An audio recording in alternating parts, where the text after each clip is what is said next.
अस्सलाम वालेकुम students, welcome to Hani physics lab. आज हमारा टॉपिक है first year physics, chapter number 6 fluid dynamics का बर्नौलीज इक्वेशन। आज हम बर्नौलीज इक्वेशन को डिस्कस करने जा रहे हैं। बर्नौलीज इक्वेशन बेसिकली है क्या, इसकी स्टेटमेंट क्या है, इस इक्वेशन की डेरिवेशन किस तरह से हम कर सकते हैं। बर्नौलीज इक्वेशन को टोटली आज हम डिस्कस करेंगे कि इसकी इक्वेशन किस तरह से हम इसका प्रूफ कर सकते हैं। तो बहुत ही इजी है स्टूडेंट्स। तो जरा देखते हैं कि बर्नौलीज इक्वेशन है क्या। इंट्रोडक्शन ले लेते हैं। This equation is the fundamental equation in fluid dynamics which relates the pressure to fluid speed at height। Bernoulli's equation करती क्या है, हमें बताती क्या है, इसका काम क्या है। तो जरा देख लेते हैं कि ये आपके पास बुनियादी इक्वेशन है किसकी, फ्लूइड डायनेमिक्स की। ये करती फिर क्या है, ये रिलेट करती है प्रेशर को और फ्लूइड स्पीड को एट हाइट। हाइट कोई भी है, मिसाल के तौर पे ये हाइट एक h1 है, ये हाइट h2 है। इन दोनों हाइट्स पे ये रिलेट करेगी किसको, प्रेशर को रिलेट करेगी फ्लूइड की स्पीड के साथ एट हाइट। तो इस चीज से हमें ये पता चल गया कि एक तो होगा रिलेशन है ये किसका इक्वेशन में, फर्स्ट फैक्टर है प्रेशर, दूसरा फैक्टर है स्पीड, और स्पीड किस पे है, सर्टेन हाइट पे।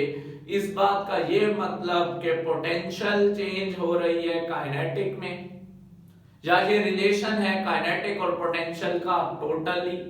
तो इस चीज को भी हमने साथ साथ ही डिस्कस करना है कि ये इक्वेशन फिर बनेगी किस तरह से।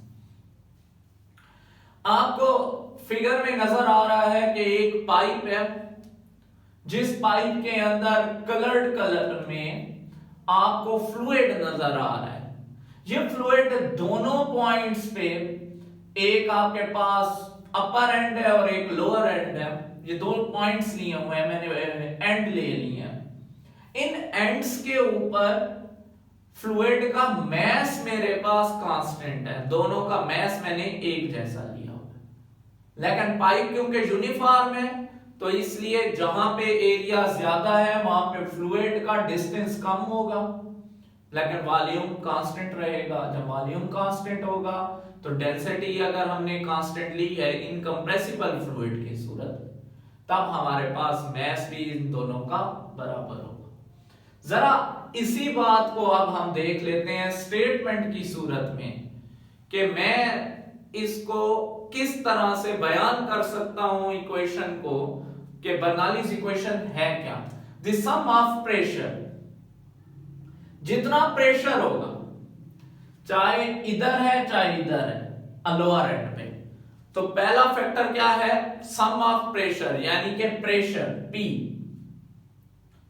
सम है तो नेक्स्ट फैक्टर में हम क्या लगाएंगे, plus the sum of pressure, kinetic energy per unit volume, kinetic energy per unit volume and potential energy per unit volume of an incompressible non-viscous fluid flowing in steady state is constant at each point along a stream line। ये equation हमें ये बता रही है कि आपके पास जो pressure है plus kinetic energy per unit volume plus potential energy per unit volume. अब आपके पास ये तो प्रेशर आ गया, ये कौन सा फैक्टर है, ये है आपके पास kinetic energy per unit volume, और ये है आपके पास potential energy per unit volume. अगर मैं प्रेशर को जमा करूं kinetic energy per unit volume से, फिर जमा करूं potential energy per unit volume को, तो इन तीनों का जो आंसर आएगा वो हर पॉइंट पे मेरे पास क्या आएगा, कांस्टेंट आएगा। तो बड़ी ही इजी बात है।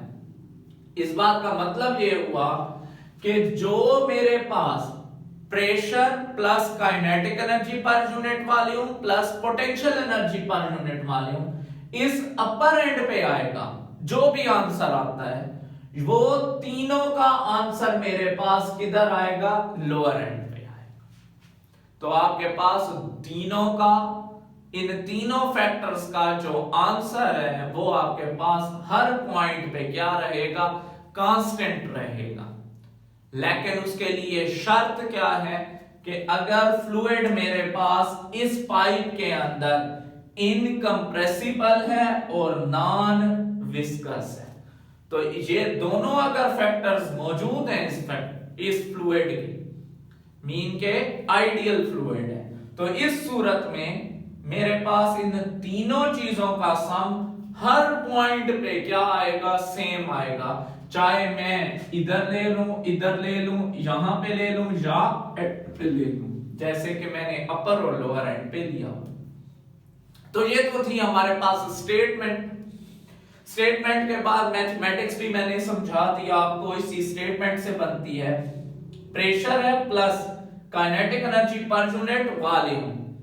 Kinetic energy per unit volume से जो आंसर हमारे पास आएगा is equal to constant.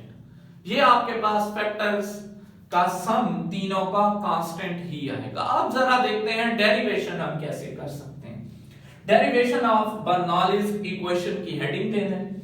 We consider the steady flow of an incompressible non-viscous fluid flowing through the non-uniform pipe from top to bottom in time delta t।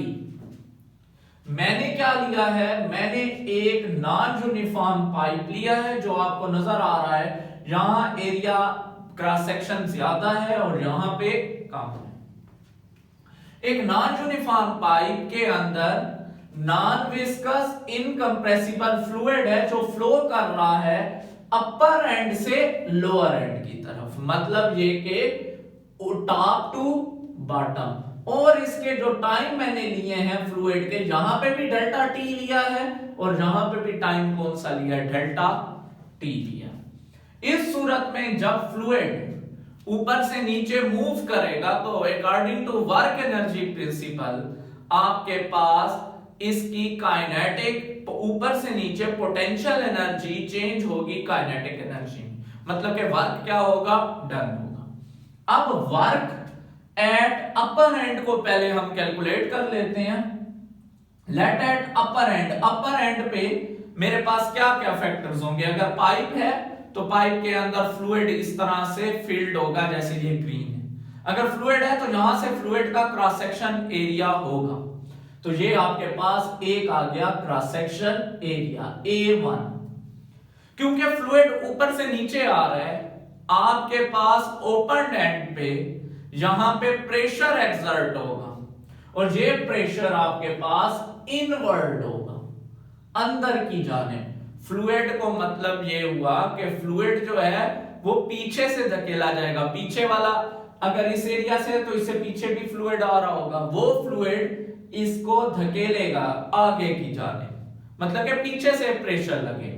यहां पे mess delta M लिया है, इसका ये मतलब कि मैंने मैस कांस्टेंट लेना है, डेल्टा टी में जितना भी मैस हो गया है फ्लो होगी v1, क्योंकि वेलोसिटी इसकी in the direction of motion है जो ऊपर से नीचे, तो v1 डायरेक्ट करेगा इस तरह से। अब इस फ्लूइड को यहां से यहां तक पहुंचने में कोई डेल्टा टी में कोई ये डिस्प्लेसमेंट करेगा, डिस्टेंस कवर करेगा, वो है डेल्टा x1। अब इन सारे फैक्टर्स को कैलकुलेट करते हैं तो area of cross section pipe का कितना है, A1। Pressure of fluid P1, ये जो पीछे से आने वाला फ्लूइड एक्सर्ट कर रहा है। Force exerted on the fluid, जाहिर है फोर्स एक्सर्ट होगी क्योंकि प्रेशर है, प्रेशर क्या है, फोर्स पर यूनिट एरिया, तो फोर्स कितनी लग रही है, F1। Distance covered by fluid in time delta t and delta x1। Velocity of fluid, fluid की कोई स्पीड होगी तो वेलोसिटी फ्लूइड की कितनी है, v1। Volume of fluid at upper and कितना है, v। वॉल्यूम क्योंकि कांस्टेंट मैं ले रहा हूं, उसकी रीजन ये है क्योंकि मेरे पास अपर एंड पे आपके पास मैस भी कांस्टेंट है अगर ये मैस कांस्टेंट है तो उसका वॉल्यूम भी मैंने कांस्टेंट ही लिया हुआ है, क्योंकि equation of continuity conservation law के मुताबिक हम जब इसके ऊपर अप्लाई करेंगे तो मैस हमारे पास दोनों पॉइंट्स पे क्या होगा, कांस्टेंट होगा, डेल्टा एम ही डेल्टा टी टाइम के अंदर फ्लो कर रहा है। अब नेक्स्ट पॉइंट पे इसको हमने कैलकुलेट करते हैं अब इसका कि वर्क क्या होगा, तो वर्क का फार्मूला लें